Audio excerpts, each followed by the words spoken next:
Assalamualaikum warahmatullahi wabarakatuh. Perkenalkan, nama saya Siti Zara Sesara, NIM 1910611264. Pada saat ini saya ingin menjelaskan tentang resume hukum pidana ekonomi dari pertemuan 1 sampai pertemuan ke-7. Pada pertemuan pertama membahas terkait dengan hukum pidana ekonomi secara general, yang mana hukum pidana ekonomi diklasifikasikan sebagai hukum pidana khusus, dan hukum ekonomi ini terkait dengan kondisi perekonomian suatu negara termasuk Indonesia. Untuk menggerakkan kegiatan perekonomian diperlukan aktivitas-aktivitas di bidang perekonomian dalam aspek seperti jasa, mulai dari produksi, distribusi hingga konsumsi. Kemudian dijelaskan bahwa hukum pidana ekonomi itu memiliki peran dalam perangkat undang-undang dan para penegak hukum untuk mengatur kegiatan perekonomian agar selalu dilaksanakan sesuai dengan ketentuan perundang-undangan yang berlaku, yang apabila melanggar dan melakukan tindak pidana bidang perekonomian tentunya akan mendapatkan sanksi pidana.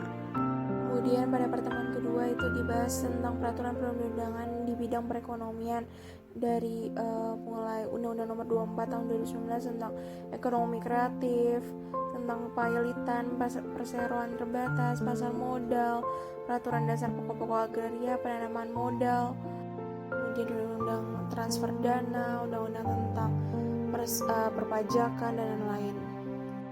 Kemudian pada pertemuan ketiga itu membahas tentang asas-asas hukum pidana ekonomi, yang meliputi asas dalam kegiatan ekonomi perbankan, Undang-Undang Nomor 7 Tahun 1999, perbankan Indonesia dalam melakukan usahanya berasaskan demokrasi ekonomi dengan menggunakan prinsip kehati-hatian. Kemudian ada asas dalam kegiatan ekonomi perlindungan konsumen, Undang-Undang Nomor 8 Tahun 1998, perlindungan konsumen berdasarkan manfaat, keadilan, keseimbangan, keamanan, keselamatan konsumen, dan kepastian hukum. Kemudian ada asas dalam kegiatan ekonomi penanaman modal, Undang-Undang Nomor 25 Tahun 2007 tentang kepastian hukum, keterbukaan, akuntabilitas, perlakuan yang sama dan tidak membedakan.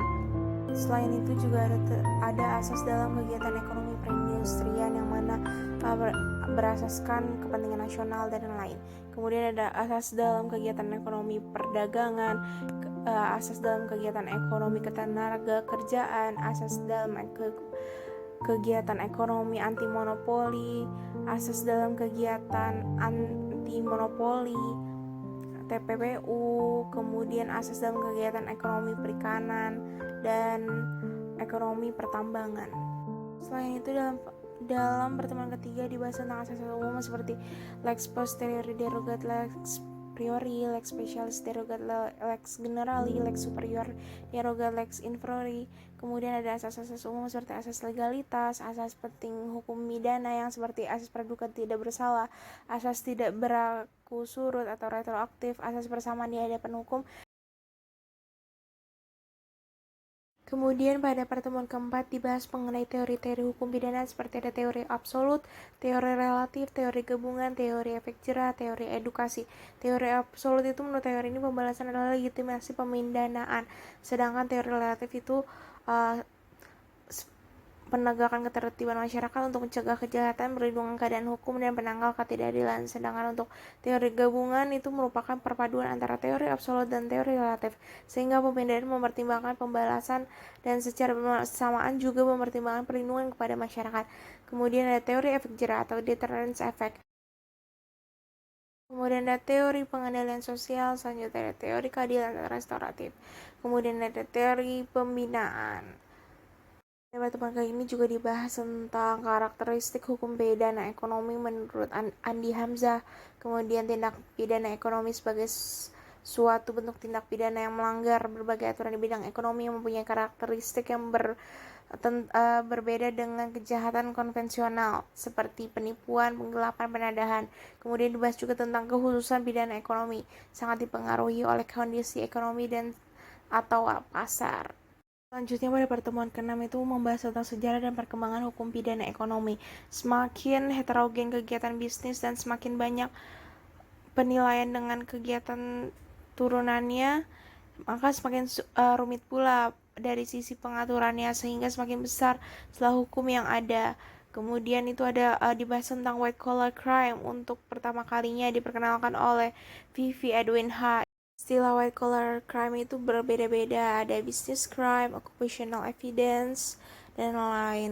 Crime ini mempunyai berbagai karakteristik seperti sulit dilihat, sangat kompleks, penyebaran tanggung jawab semakin meluas, penyebaran korban yang luas, hambatan akibat kurangnya profesional aparat, dan peraturan yang tidak jelas. Kemudian white collar crime ini harus mendapatkan perhatian serius karena ada paradigma baru penyebab kejahatan, perluasan subjek hukum pidana, dan perluasan terhadap pengertian kejahatan. Selain white collar crime, itu ada corporate crime yang dalam kejahatan korporasi dibedakan antara crimes for corporation, crimes against corporation, and crimes corporation. Yang mana crimes for corporation ini clearly commit to the corporate. Sedangkan untuk crimes against corporation ini, bentuk ini sering dinamakan sebagai employee crime atau fraud yang sering dilakukan oleh para karyawan atau pekerja terhadap korporasi.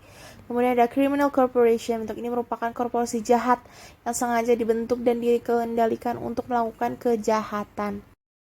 Untuk ciri-ciri tindak pidana ekonomi itu proses pemilikan harta benda dan kekayaan secara licik atau dengan penipuan, beroperasi secara diam-diam dan tersembunyi.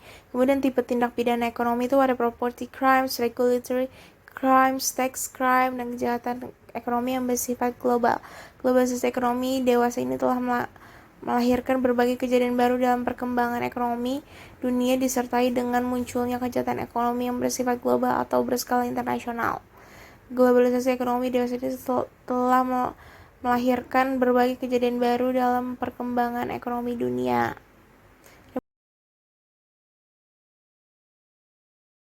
Sekian dan terima kasih. Wassalamualaikum warahmatullahi wabarakatuh.